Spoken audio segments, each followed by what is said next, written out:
एक बार की बात है, एक गांव में रामू नाम का किसान रहता था।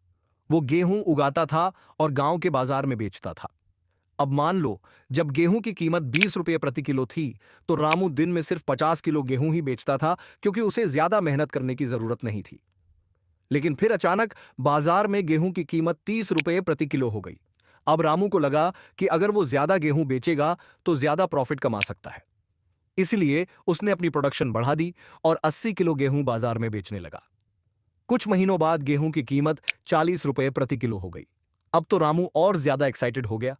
उसने ज्यादा जमीन किराए पर ली और अपनी प्रोडक्शन को 120 किलो तक बढ़ा दिया। यह देखकर गांव के बाकी किसान भी ज्यादा गेहूं उगाने लगे, ताकि ज्यादा पैसे कमा सकें। लॉ ऑफ सप्लाई क्या कहता है?